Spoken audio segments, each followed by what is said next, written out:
tangan dengan mertuanya, karena tidak ada istilah mantan mertua, tidak ada istilah mantan menantu.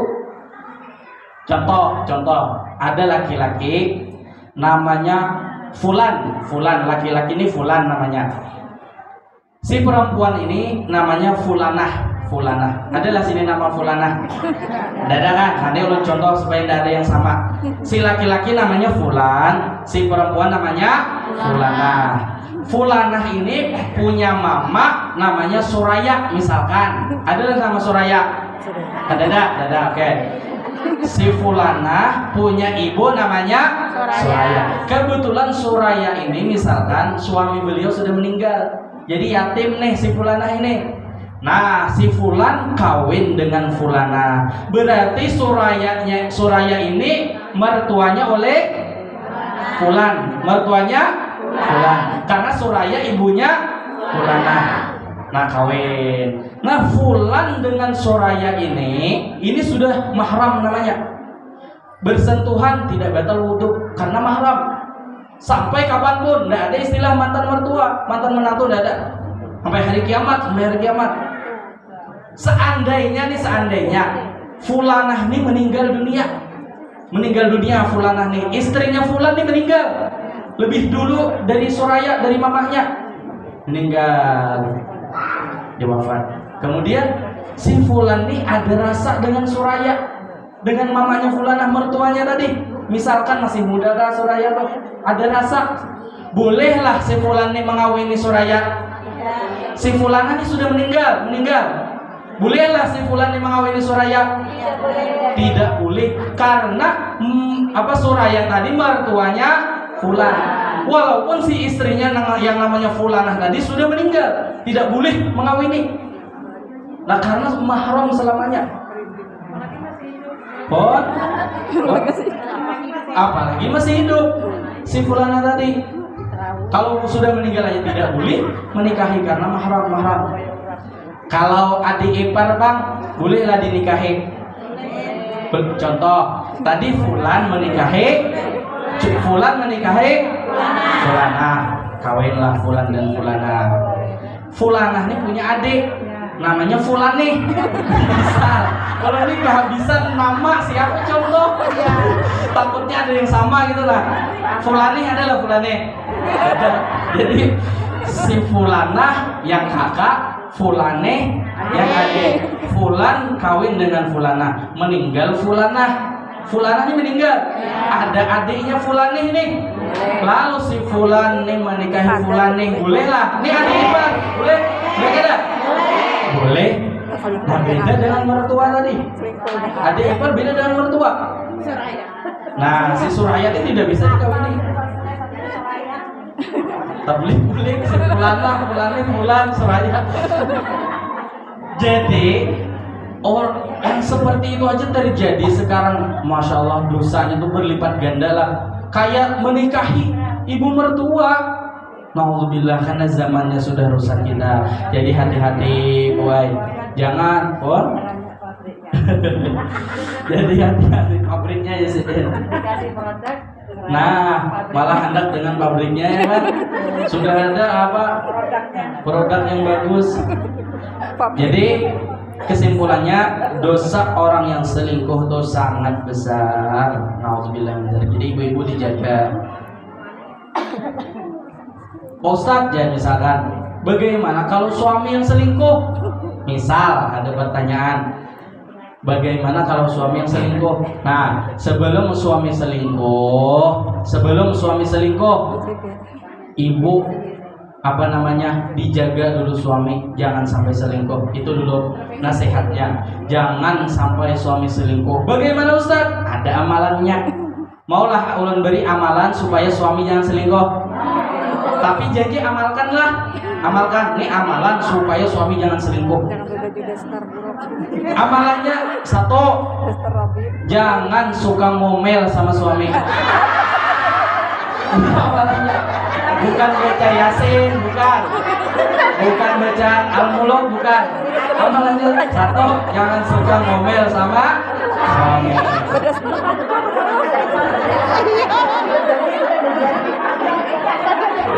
ini ibu-ibu masya Allah dikit-dikit ngomel, dalam banjar dikit-dikit bermamai, saling larus. Ini membuat suami tidak nyaman berada di rumah. Suami misalkan baru pulang kerja, bukannya dilayani apa malah kacang pinggang. Suami baru buka pintu, setoran. Nah itu suami sudah capek kerja di luar, datang ke rumah dimamai pulang, diomel-omelin. Ini membuat suami tidak nyaman. Jadi ibu Pak Ustaz, kadang suaminya yang minta mamai Pak Ustaz.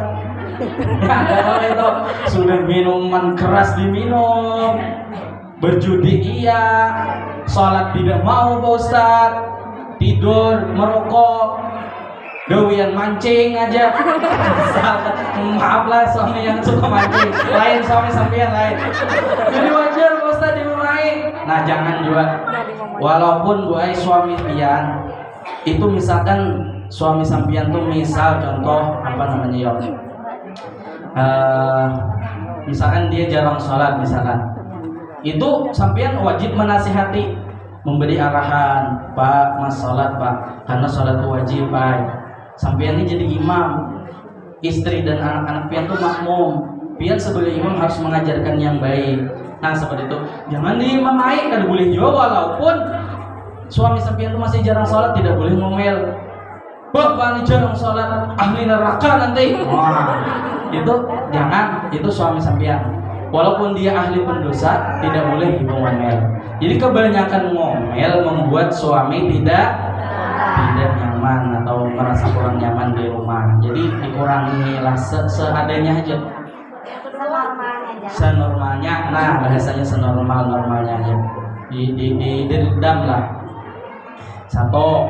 Yang kedua, supaya suami jangan selingkuh, lakukan 3 hal ini. Kata ulama sekali lagi. 1, lakukan 3 hal. Laki-laki itu puaskan matanya. Puaskan, maksudnya puaskan mata, saling senyum di hadapan suami. Itu memuaskan mata suami namanya. Senyum, ada suami jangan senyum sendirilah. Di waktu ada suami senyum, jangan merengut jarang banjar apa ada cemberut. Nah, suka cemberut tuh suami tidak puas matanya. Sama berdandan. Nah, ini penting. Berdandan di hadapan suami dengan dandanan yang bagus dan rapi. Itu memuaskan mata laki-laki suami supaya suaminya nyaman. Nih ibu-ibu kadang terbalik. Kalau sudah ke kondangan pengantin, masya Allah, bermake up nih setengah jam minimal. Lapisan pertama dulu, lapisan kedua, lapisan ketiga yang merah, kuning, pink. Sini kadang-kadang ada. Belum lagi yang pakai apa namanya? Pensil alis. Wah, dulu meratakan, kalau pirot sedikit dihapus. Ada misalkan ibu-ibu tidak ketemu pensil alis. Belum sidin, waktu nih mepet. Ambil sidin spidol. Jadi beliau begini.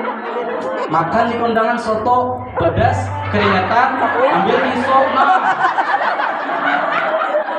Ada sadar lagi karena kepedesan aja kawan sembiat. Kenapa bu hitam? Astagfirullah, baru sadar pakai spidol. Nah jadi masya Allah ibu-ibu nih kalau sudah ke kondangan sholawat setengah jam tuh minimal. Pasang kerudung di cermin, apa miring sedikit ganti lagi, miring sedikit ganti lagi. Itu bang sudah ibu-ibu. Sama ibu-ibu ini tidak jauh dengan cermin. Di mana-mana cerminan, di kamar dulu cermin. Kena mau turun rumah ada cermin, di ruang tamu cermin lagi. Turun rumah nunggu suami menghidupi motor, kaca rumah pulang. Mau naik motor spion pulang. Sampai di kondangan ada kaca masjid, nah dia pulang. Selalu bercermin. Itu ibu-ibu tuh lain, ibu-ibu sini lain, sana jauh. Nah jadi dipuaskan suami itu dengan dandanan. Ini jangan terbalik, kalau sudah keluar dandanannya menor luar biasa. Itu berarti ibu ingin memuaskan mata suami orang, bukan suami sendiri. Tapi sama Ustaz Jar, teman saya dia minor keluar rumah, saya pun minor keluar rumah juga. Jadi ibu memuaskan suaminya, istrinya itu memuaskan suami ibu. Itu keren. Kalau sudah ke rumah, masya Allah, pakai daster, lalu kadang sobek sini, masya Allah. Bolong-bolong sudah. Mohon maaf, ini ada terjadi seperti itu. Celana dalamnya kayak sarang laba-laba. Kalau dilempar tuh bebek bisa berebut, dikiranya perut ikan, bau macam-macam. Nah tuh jangan, suami kada puas matanya. Yang ketiga, kedua lah, puaskan perutnya. Nah, kalau ini pasti ibu-ibu sudah ahli masak aja semuanya. Nah, kalau belum bisa, belajar, karena suami itu supaya nyaman masakan. Itu yang kedua. Nah, tapi di sekarang enak, sudah banyak orang jualan makanan orang yang instan, ya online ya, yang instan banyak dari orang. Nah, itu gampang aja. Yang ketiga nih yang paling berat, puaskan kemaluannya. Nah, ini yang berat bagi ibu-ibu, sebagian ibu-ibu. Mohon maaf, kita tidak boleh bicara kotor lagi di masjid, tidak boleh kan? Tidak boleh berbicara. Cuma ini karena ilmu terpaksa saya sampaikan. Bukan niat ingin berbicara kotor di masjid, dah. Kita tidak boleh bicara kotor. Cuma ini banyak terjadi, mohon maaf, banyak terjadi perselingkuhan nih gara-gara yang ketiga ini. Si ibu perempuan tidak bisa memuaskan kemaluan suaminya. Ini yang terjadi banyak. Nauzubillah min dzalik. Diajak suami ke ranjang tidak mau, capek ya alasannya macam-macam, sakit pinggang, sakit kepala, padahal alasan aja. Yang tidak haid pura-pura haid ya, padahal tidak haid. Membohongi suami, ya itu dosa besar. Makanya Nabi, mohon maaf, Nabi mengatakan, menjelaskan dalam sebuah hadis, barang siapa istri, yang kurang lebih artinya siapa perempuan mana saja yang ketika diajak suaminya ke ranjang, paham ya? Kalau diajak ke ranjang itu sudah tidak perlu dijelaskan lah. Tetapi sang istri menolak padahal tidak ada uzur. Istrinya nih tidak mau melakukan apa yang diminta suami, padahal tidak ada halangan, tidak ada uzur. Maka istri tersebut mendapatkan laknat dari malaikat dari malam sampai subuh. Itu Nabi menjelaskan. Perempuan mana saja yang tidak mau diajak suaminya ke ranjang padahal tidak ada uzur, tidak ada halangan, tidak mau, dilaknat oleh malaikat dari malam sampai subuh. Nah itu buat kasih sayang Nabi. Ini banyak ibu-ibu salah paham mendengar ucapan ini. Oh tidak adil berarti, kenapa kami dilaknat, kami tidak mau melayani. Ini salah paham. Padahal Nabi menjelaskan itu untuk kebaikan ibu, supaya hubungan ibu dengan suami itu harmonis. Kenapa? Berapa banyak orang gara-gara ini suaminya merasa tidak tersalurkan syahwatnya, lalu mencari di luar sana. Banyak ada boh? Nah mengaku. Nah, tapi lain. Jadi itu perhatikan. Nah beda halnya kalau ibu halangan haid, tak boleh tidak mau, bahkan ibu wajib tidak menerima ajakan karena halangan. Tapi kalau halangan, mohon maaf sekali lagi ulun, mohon maaf nih ilmu lah, bukan ingin berbicara kotor. Sekali lagi tidak boleh di masjid berbicara kotor, tapi ini ilmu karena harus ulun sampaikan. Karena ini banyak terjadi, ulun tidak ingin sampian diselingkuhi suami sampian. Ulun sayang pada pian, cinta pada pian, kada hendak pian diselingkuhi suami. Makanya ulun sampaikan. Nah, jadi kalau haid boleh apa tidak berhubungan badan kalau haid? Yang tidak boleh itu hanya, mohon maaf sekali lagi, ulun mohon maaf, hanya kemaluan depan dan belakang. Itu aja yang artinya intinya tidak boleh menyentuh wilayah itu. Selain daripada dua itu boleh. Bagian mana kak? Telinga kak? Besar. Hidung kak? Tadi perlu ulun sebutkan satu-satu. Yang tidak boleh cuma dua, tidak boleh menyentuh yang di depan dan yang di belakang. Paham ya kalau? Tidak boleh rinci, Anda usah kasihan ini mendengar. Nanti dikira Ustadz dia berbicara kotor. Enggak, kalau hanya ilmu. Selain daripada itu boleh. Jadi kalau suami lagi pengen, lagi minta, boleh ibu melayani walaupun haid, tapi jangan menyentuh wilayah yang dua tak. Selain dua itu boleh. Lewat mana kak? Jangan lubang depan, lubang belakang, itu tidak boleh disentuh kalau saat haid. Selain daripada dua itu boleh walaupun haid. Paham lah nih, jangan salah paham nanti. Salah paham ke rumah mbak, berbahaya. Jadi yang tidak boleh saat haid tadi yang mana? Yang dua jalan, dua loh bang. Selain dari dua itu bagian telinga, hidung kah? Manakah lagi? Tidak perlu disebutkan. Leher kah? Misalkan kaki kah? Boleh. Nah seperti itu. Jadi suami itu kalau pengen tidak mencari yang di luar, tidak pengen mencari selingkuhan atau pacar dan lain sebagainya, itu tadi dijaga. Nah 45 menit sudah. Sadangkah Bu? Sadar? Sudah cukup? Ya sudah, kalau sudah cukup mungkin ini saja yang dapat saya sampaikan. Sekali lagi salah khilaf mohon dimaafkan. Sekali lagi salah khilaf